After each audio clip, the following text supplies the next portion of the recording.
Today's date. August 24, 5. 26. 6, okay, 26, 2010. Thursday, August 26th. Yeah. I've been looking for this date for 2 weeks. And your name is, sir? I'm Butch Ewing from Sedgwick County. My family goes back to 1870 in Marshall County when they homesteaded here in Wells Township. I have never lived in Marshall County, but I feel like I have. Through the genealogy studies, I've gotten interested in general history and specifically Marshall County history. And so I feel like the family goes back a long ways here. And your dad? And your family? My dad was William F. Ewing, was born in Wells Township in 1902, the oldest son of Ira Ewing and Salome Coxley. They lived, most of the time they lived either in Wells Township or over around the Reeserville area in, I guess that's Clearfork Township. East there. Big, could be Bigelow, yeah. I think it's the other side of Bigelow. Okay. Yeah, I think it's Clearfork. Okay. My folks left Marshall County in 1937 and went to Ohio, so we always were away from here after 1937. We'd only just come back for visits.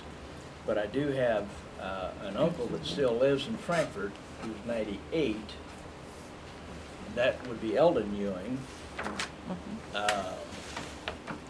And up until 2004, there was another uncle that lived over around Vermillion, Ray Ewing. So there have been Ewings here for quite a while in our branch of the family. The connection with Claire then? Okay, Claire's father, Grant Ewing, was my dad's uncle. So that would make him, I guess, my great uncle. Unfortunately, I did not know Claire, and I guess he left Blue Rapids when he joined the military, and they never got back to the area. So, But fortunately, we have with us today Mark Lamro, and he has memories of Claire, right? Well, I remember Claire in school a little bit. I remember the story I'm going to tell you about him.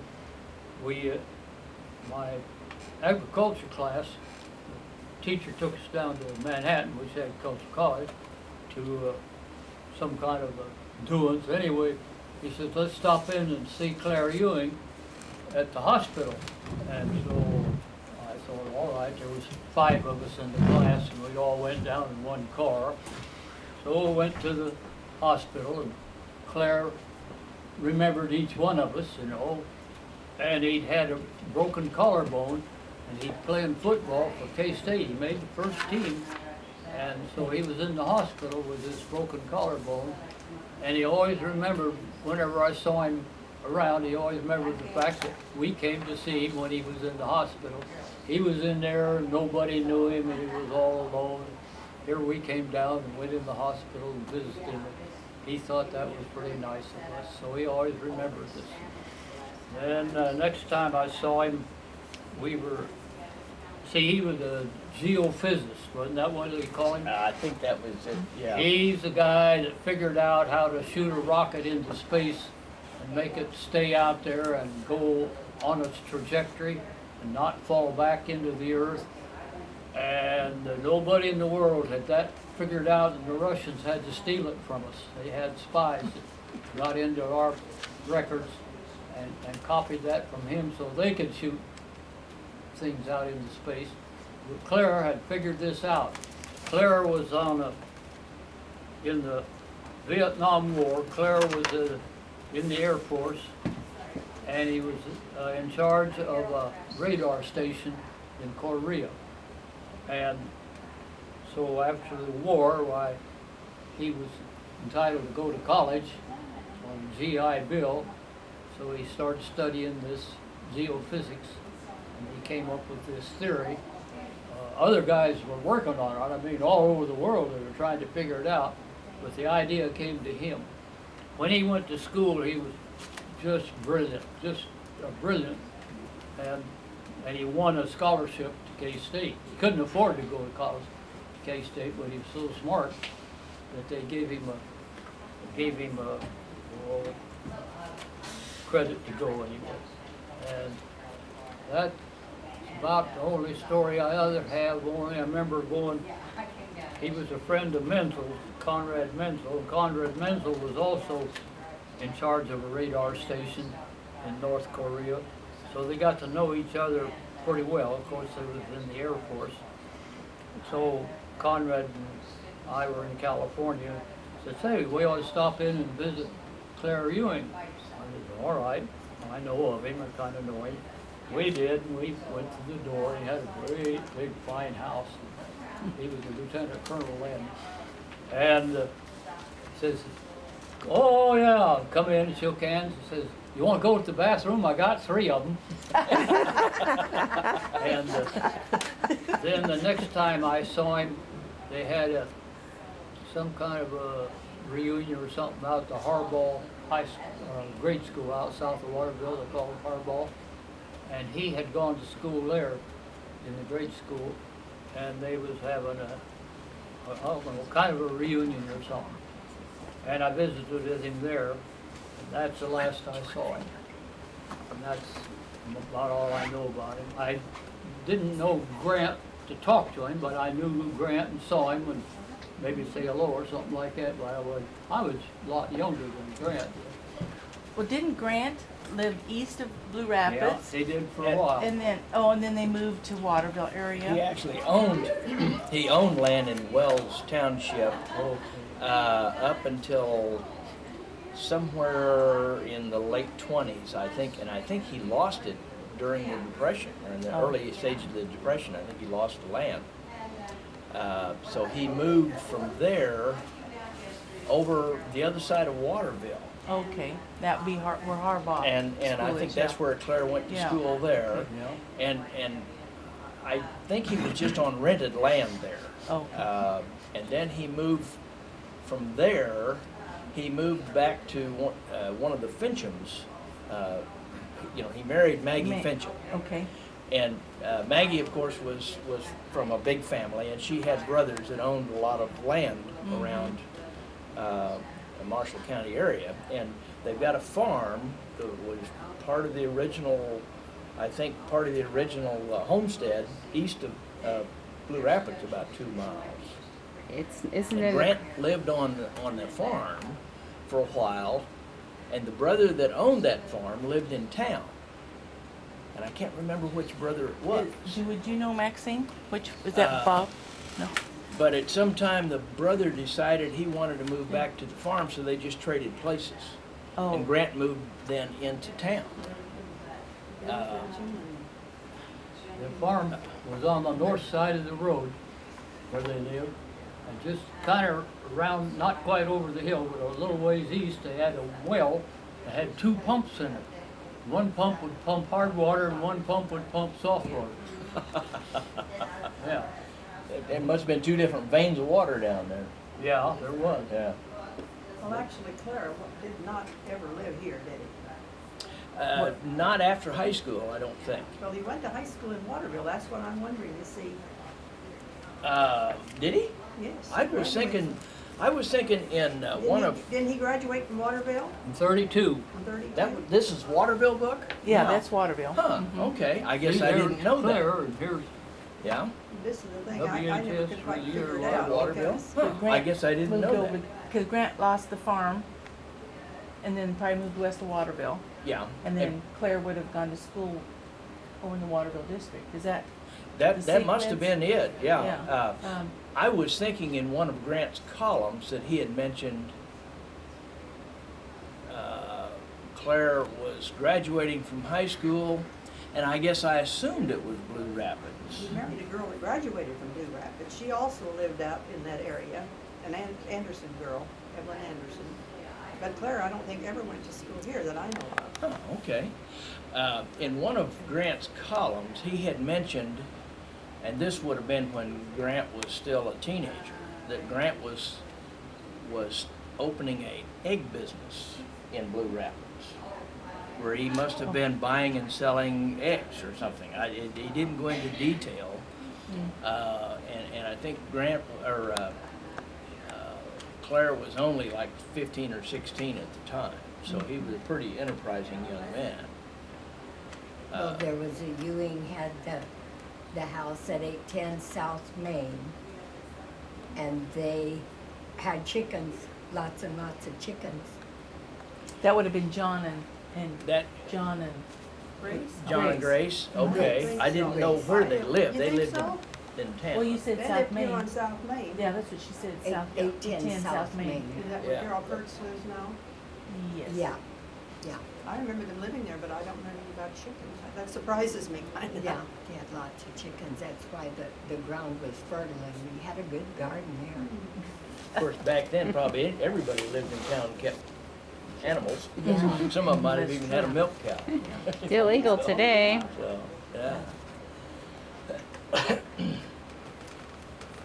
So you remember the Sanderson or Anderson lady that he married? Evelyn? Yeah, I was under the impression that he had met her at either Manhattan or Well, he may Topeka. have, I don't know, because But I those didn't days, know anything Blue about her Rapids and Lamro family. weren't that far apart, Yeah. but still, I don't. But she was born here in Blue Rapids. Well, no, she was Born born out Waterbury. in the Cottage Hill area, not Cottage, so south of that. Pleasant Hill was a school out there she probably went to as a in grade school. Why she came to Blue Rapids, I don't know. Yes, I do too. She stayed with her aunt, Mrs. Comp, her mother's sister here in Blue Rapids, Henry Comp's wife, Mrs. Comp. Oh. Okay. And she stayed there, you know, that was very common for them to come in town and stay with someone to go to high school. And then that's probably why she went to Blue Rapids instead of Waterville. Huh. Because actually she was been more in that area than over here. Mm-hmm. And then her younger sister Ruth also went to school here. And I think she stayed with her aunt too.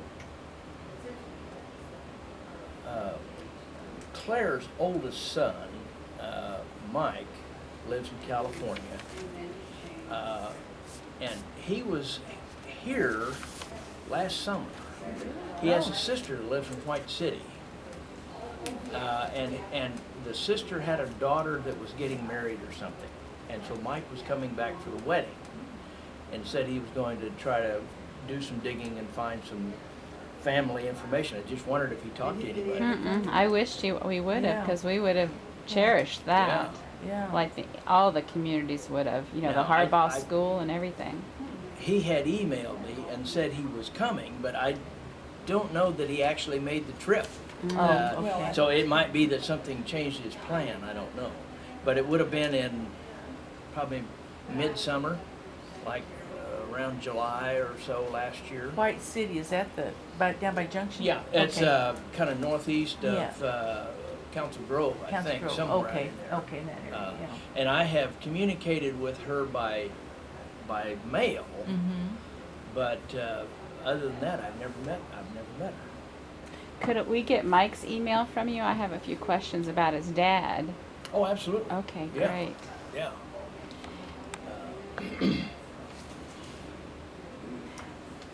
Did Mark talk about What?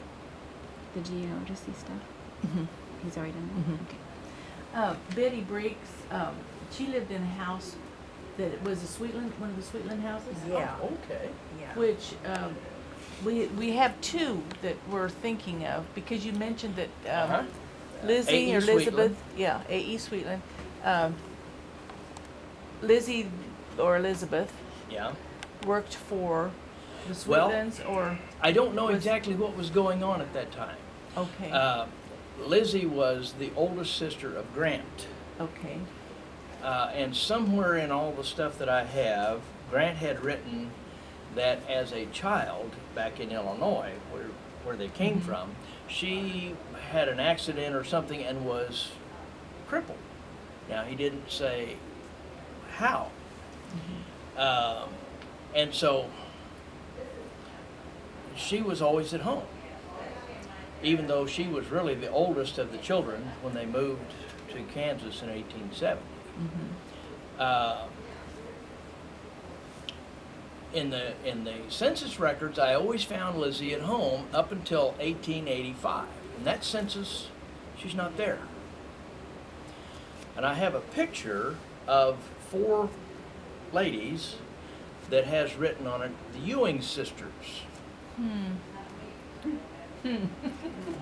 Well, there were 5 sisters, at least, because I'm guessing this picture was taken about 1885. And looking at the ages of the people guessing at the ages of the people in the picture, plus the fact that the 2 older ones, my dad thought he remembered. He didn't know Lizzie. Lizzie had passed away before Dad was born in 1902. And so there's the 2 older gals and the 2 younger girls that I've kind of guessed at their identities. Lizzie's not in the picture. Okay. Well, stumbling around in the census, the 1885 Kansas census, I found her living with the Sweetlands here in Blue Rapids. So what she was. So what she was doing, whether she was there working for them as domestic help, working for them in the store, I don't know, because Sweetland owned the store at that time, or if they were just being good neighbors and taking care of her. I don't know how disabled she was.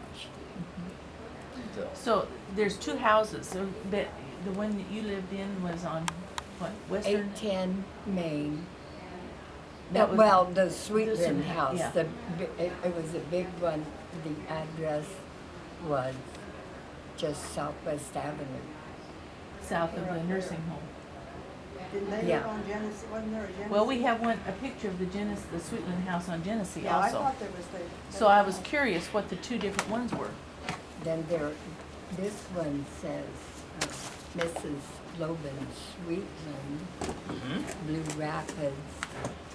This is 1879, 29th of 1879, I take it. St. Louis, A Missouri. block, about like this, that said Sweetland in the. Smith Ford Cement. Company, 418 Main Street, Can't one see, of the you best can't tell, houses here. Unless it's out front. Huh. Yeah, that's the old Skinner house. I'm not familiar with her addressing. That one, I think, Hyatt lives there. came from now. St. It Louis. could be, that's and Reverend Skinner. This is Ed Loban. Skinner at Episcopal Church. That was Mrs. Sweetland's maiden name.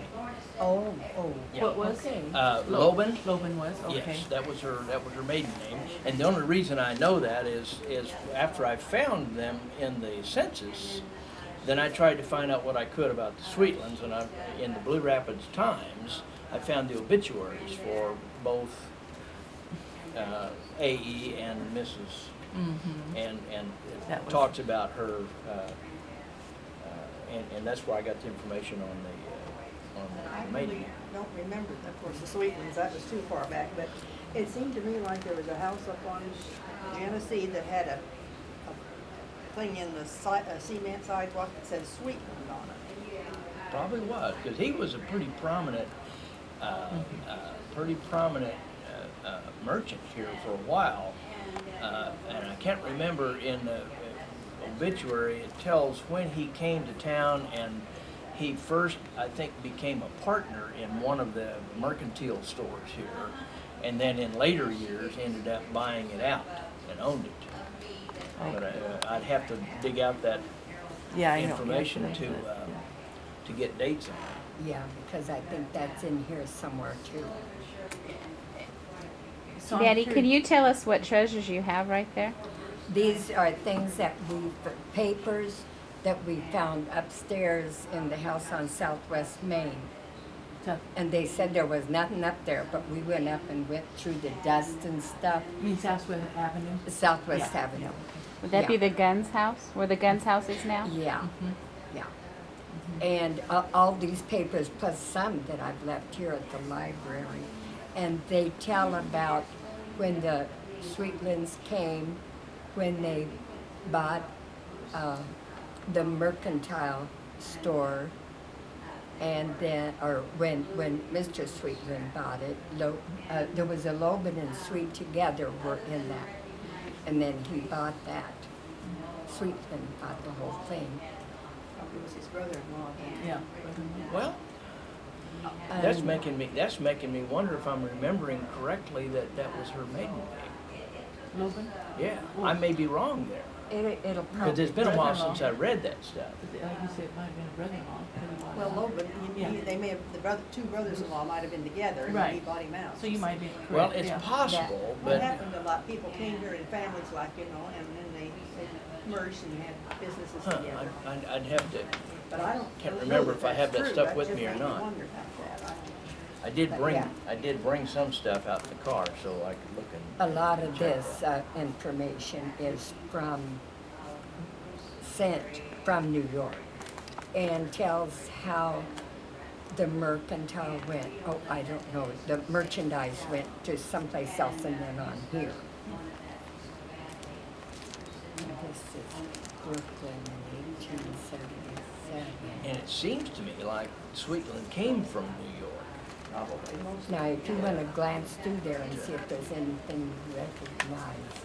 Should have brought my glasses. Oh, Oh, yeah. we've got those cheaters?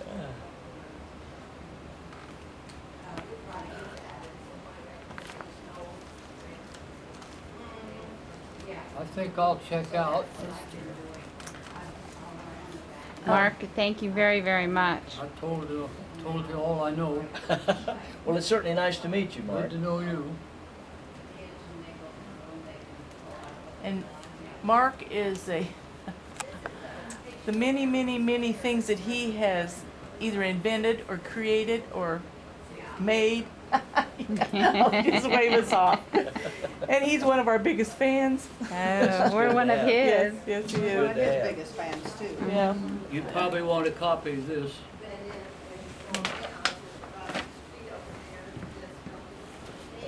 And you might want to take a quick, this is Aileen Alderson, right? Right. I think that's her right there. Okay. Yeah, so, there's not much you can do with that, that's a poor picture. Yeah, so maybe I could run a copy. Here's her class. Okay. I'll run a quick copy of that. Thank you.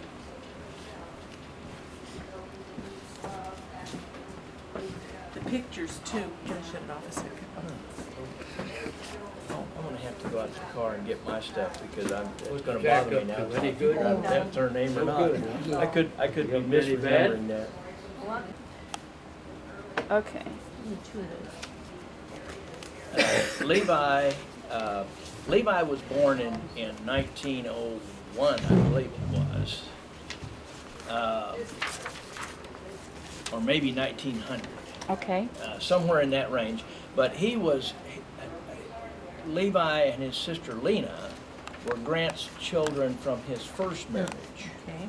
He married May Newberry in 1894, I think it was. And they had 4 children, and 2 of the children lived. Mhm. Levi was the last child they had. He was born just a year or so before his mother died. But Levi was too young for World War I, and he wanted to get in the military, so he joined the military as soon as he was old enough. Well, at that time, that would have been like in the very early 1920s. And Levi was stationed in the Philippine Islands when this was during the time when the Philippine Islands were a U.S. possession and they were having a lot of civil unrest over there. So there was a pretty good military involvement over there. And he died while he was in the Philippine Islands. Do you know how he died? The autopsy said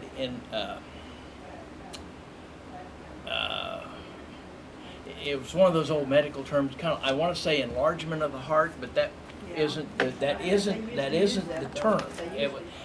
There was another term, but anyway, it was a heart condition issue. Now, whether it was a genetic heart condition issue, we don't know. Of course, 1920, he died in 1922. Oh, he was just a youngster then. Yeah, and he's buried in Antioch Cemetery. Okay. Oh, My spot, yeah. Yeah, he has a military marker right next to Grant and Maggie's in Antioch Cemetery, if you're familiar with Antioch Cemetery. It's one of the little white stones that has the military insignia on it. But that's Levi. well, okay, here's a picture there, and the two uniforms look different to us. So who would the guy on the left? Well, they're both Levi, Okay. both but of them, of course okay. the military, this is probably considered their dress uniform at that time. Okay. Okay. And also it could have had something to do with what his assignment in the military was. Looks like he might have been in the cavalry. Somewhere in my stuff, I think Grant had when he wrote kind of an obituary for Levi. Oh, you he- have that? In some of my stuff. In fact, why don't I run out and get my briefcase, because I brought some stuff with me that you might want to make copies of. Okay. But in there, somewhere he was saying where he was stationed and what his job was. And it could be that the two uniform shots were Okay. early and then later on. Or Okay. dress and everyday uniforms, because the military has more than one uniform rule. Here. About June of that year, well, as she got closer to delivery date, she moved into town to live with her folks in Frankfurt. And lo and behold, she hemorrhaged and bled to death. And so she and the last child died together in 1922. Well, there's 8 kids at home. Their dad's incarcerated in Topeka. And why was he incarcerated in Topeka? He had serious bouts of depression Uh-huh. that caused problems from time to time, and in later years, the depression turned more into a psychosis of some kind. Of course, back then, they had no way of diagnosing it. You were just crazy, you know. If you did anything that wasn't normal, you were crazy. And so he was committed. His mother-in-law saw to that. And his mother-in-law didn't like it. And so anyway, he was incarcerated at the state hospital in Topeka. Okay, when so incarcerated Salome is died. a state hospital, not like a prison. No, yes, it was state hospital. Okay. Yeah. So he was adjudged insane Okay. in 1922 and sent away. And he lived there the rest of his life, or at least in that area. But anyway, here's the 8 kids at home. Well, they were living on a farm that Salome's brother owned in Reeserville area. And so the kids got by for about a year and a half. The older one was taking care of the younger ones, and you know, they did pretty good, because my dad, being the oldest, was 18 when his mother died. And then of course there were 2 or 3 others that were just 3 or 4 years younger than Dad. So the older ones were taking care of the younger ones, and everything was doing fine until the grandmother got decided that, well, it was time to do something with all these kids. So she made them a ward of the court. And the older ones, of course, took off into their own lifestyles, and the younger ones were doled out to any family that would take them. Well, Dean, being the youngest boy, wasn't old enough to work on the farm, so nobody wanted him. So Dean and the oldest girl, who was 16, ended up in Marysville as wards of the court. And so I forget now who he was, but he was the Like a judge or something? yeah, or well, a he was court system person? Clerk of the court. Clerk of the court. Yeah. Yeah. And so he had responsibility for these 2 kids. Well, he took the girl into his own home as basically a servant, Sure. and he convinced the lady that owned one of the hotels to take Dean, who was only 6 or so at the time. And so Dean grew up in that hotel. in With what Marysville. family? Do you remember the name? Oh. Whoa. Bertha Henry. Yeah, Okay, Bertha Bertha Henry. Henry, Yeah, that's okay. right. Yeah. And so Dean, that was his foster family basically. He grew up and went to school in Marysville. Ended up joining the military, and while he was stationed in California, of course, he kept contact with Bertha Henry, and Bertha kept saying, well, you know, I have this niece that lives in California, and Dean was stationed in California, and because he was in the Marines, he was at Camp Pendleton. And so Bertha says, well, why don't you contact my niece out there? Well, he did. Well, lo and behold, he ended up marrying her. So it really became part of the family. Mm-hmm. But that story is What in was there as well. Salone's name? Or her married name? Her maiden name? Your Irish wife, Salone? Coxley. Coxley. Yeah, Salome, my grandmother, Grandmother. was Salome Coxley. Coxley, okay. Her parents were Gustavus Adolphus Coxley and Nancy Ann Welch. They came to Marshall County in about 1888, I think it was. And they ended up buying a farm that actually cornered with the Ewing homestead in Wells Township. Oh. So they were neighbors, and that's where Ira and Salome Romances got Yeah. going. Yeah. Yeah, okay. And it's unfortunately one of the books that got, There's your savings. yeah. It's unfortunately one of the books that got cut apart. You know, they sold page by page. I bought. We have a guy here in Pages. town that does that. Well, that's the way they make the money. You know, they Well, buy yeah, a book like 35 this. bucks a shot or more. Yeah. Yeah. Yeah. But this was out of a book. I think it's dated around. Do you have Hey. water bills by any chance in here? Here's Waterville. Oh, the township. Well, no, No, actually these are not. These are just the towns. have The Big Blue Apple.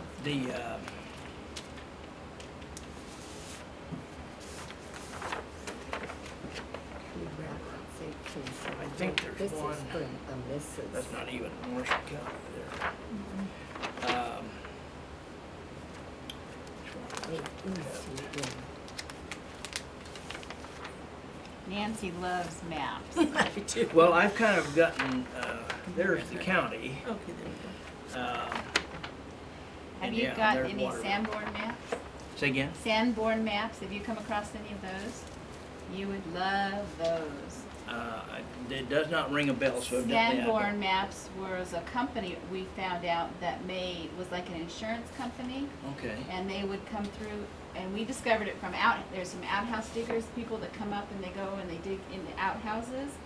Well, they use these maps because on those maps, even so minute down to where the outhouses were. Really? And they're back to the how far back can we go, 1870s or earlier of the towns? Huh. And you can get them from interlibrary loans too. Yeah, Discover. right to the state. And they're just Historical. a hoot to read Oh, I'll because, bet, yeah. like the building we still have that's here in town, the laundromat, it's never on there. We couldn't figure out, well, when did they build that thing? It's because he didn't pay for insurance, so that's why he's not on there.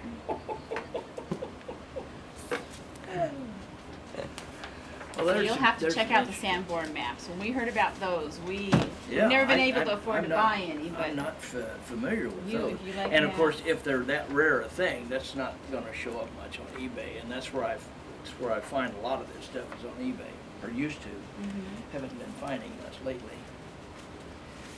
Let's see. Oh, sweet little thing. Yeah, here's just for grins. Here's that picture of the Ewing girls. Now, guessing at the ages of these kids is how I arrived at who I think they are. oh, And how old would you guess these two in the back to be? not very old. That's my guess.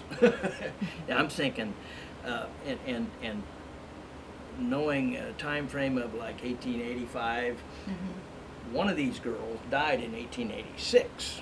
So I know it had to have been shortly before she died, because I think this is the one that died.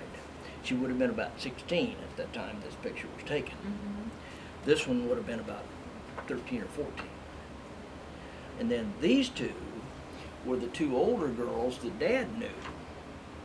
That's Ann and Laura. And Lizzie, the girl that lived here in town, was older than any of these. And so at the time of the 1885 census, Lizzie would have been living here in town, and I think that's about the time this picture was taken. And so you've checked all the things, all the genealogy, Can I borrow newspapers, whatever, over here at the library for Lizzie. I mean, you've checked all those avenues, right? Yes, Like and I've obituaries not and- found, much on Lizzie. That's what I was wondering, yeah, Yeah. you've checked everything out. The only thing that what I did find on Lizzie was when she died. Now, the oldest girl in this picture married a guy from Auburn, Nebraska, worked for the railroad. And so the older girls quite often went to visit in Auburn, Nebraska. Well, Lizzie was visiting in Auburn, Nebraska in 1891, caught la grippe, which is the flu, I think, Yeah. and died. Oh, And so she died in 1891. Well, I have found obituary oh, you did find for Lizzie and some stuff that Grant wrote. In his column, he mentioned her a time or two, but we also have the obituary that he wrote. So these are all their okay, so you did find it. obituaries for Lizzie. But here's the Sweetland stuff, That's from 80s. which is out of the Blue Rapids Times. I got those over here at the library. And Mrs. Sweetland, So am I right, is water, or Frankfurt has all the discs, or the microfilms? Yeah, we Yes, have yeah, we've only Frankfurt got a Library. machine, but now I gotta figure out how to get the, How do we get the copies? Uh, the fish. the microfilms, Uh-huh. the library over there